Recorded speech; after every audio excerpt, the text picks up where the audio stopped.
being was established was completely immoral in every single way, shape or form. The only thing you guys really have to say about that is that, well, we were there in 70 AD. No, you weren't. They weren't there. Okay, just calm down for a second, please, bro, please.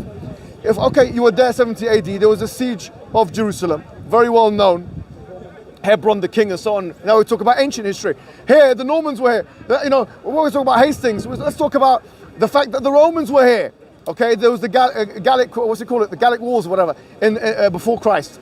So some Italian guy comes and says, we're Roman, we have rights to Britain. This is the ridiculous nature of the claim. No one makes these, you have to understand, guys, no one makes these claims except for Zionists. Understand that. No one legitimizes, okay, the status of a state based on the fact that there's archaeological evidence from 1,400, 6,000 years ago, whatever it was, 3,000 years ago, 2,000, whatever it was. Yeah? No one does that. Now, you guys are doing that, that's very well and good. But the point is, you have to understand, this is, for all intents and purposes, it's a catastrophic, yes, oppressive way in which a state has been established. I've made this example before and I'll say it again. If ISIS, and I'm going to make an even more inflammatory comment today.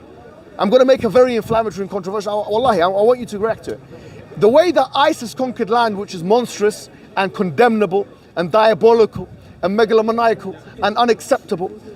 I like the adjective. Yes, no, just so that there's no equivocation. I'm saying what I'm saying, right? The way that they established land in the times that they did was more noble, even though it was ridiculous, than the way you did it. Do you know why? Not you, but the way the Zionists did it. Do you know why? Because at least they fought for it themselves. The Zionists relied on the fighting of the British Empire. With all due respect, you needed American backing, the UN backing. You needed I think that, Israel is a bastard state. And what I mean by that, it doesn't have a father. In fact, it's the product of one night stand of the UN and the British Empire. Israel does not have... In fact, if I may, Mohammed. No, please, let me finish. Please, bro, please. So let me finish.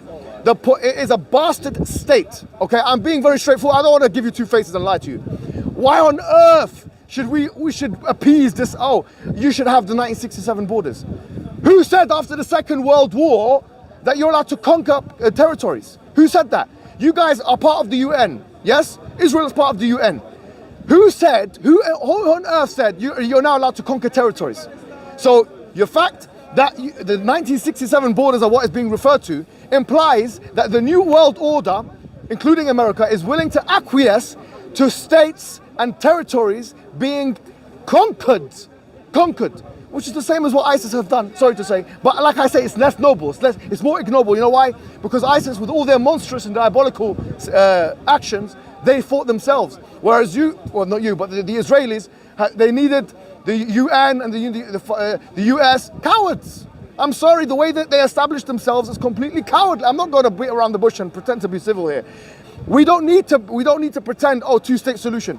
Do you think, for me to say, I actually believe that the way in which Israel established itself in the first place is completely oppressive and illegitimate. You think that makes me an anti-Semite? Wallahi, if that makes me an anti-Semite, I'm happy to be labelled as such. You're an Arab. Exactly, good point. But if this is your definition of anti-Semitism, if the definition of anti-Semitism has become that I can't even condemn the way a conquering state becomes a country, then I'm ready to be called an anti-Semite. But the truth is, I am a Semite myself. Brother, how are you going to be Brother, please, against the people ain't I know. I'm a Semite myself, right? And even, by the way, I've done the ancestry test, and I had some Jewish in me, to my surprise. Shalom. And by the way, when I went to Golders Green and I told them that, they started having a different attitude to me altogether. I was talking to them about these things, bro, you know. And then afterwards, I said, you know, I'd done an ancestry test, and I had some Jewish in me. They were like, oh. I saw the smiles on their faces. And honestly, this is the thing. No, before you go, I know I spoke for a long time. I'm going to let you speak back. But please, bro, I'm just saying this. This pathetic use of the word anti-Semitism as a deflection mechanism of the covert narcissistic state, which uses as a scapegoat these labels and these terms. Oh, it's anti-Semitic if you talk about Israel. It's anti-Semitic if you talk about the history of Israel. If you don't agree with the two-state solution the way we like it. The 1967 borders. Who told you that? If that's what anti-Semitism is, then everyone is an anti-Semite and we don't mind being labeled as such. But that's not what anti-Semitism is.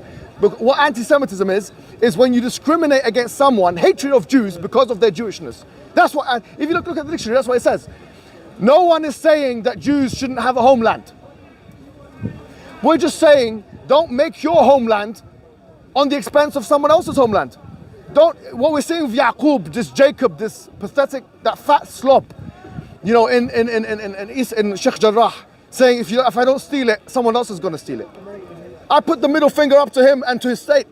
I put the middle finger up to him and to his state and say, you know what, if you're talking about stealing like that, you know, to be honest with you, we don't give a damn about if being labeled as anti-Semitic.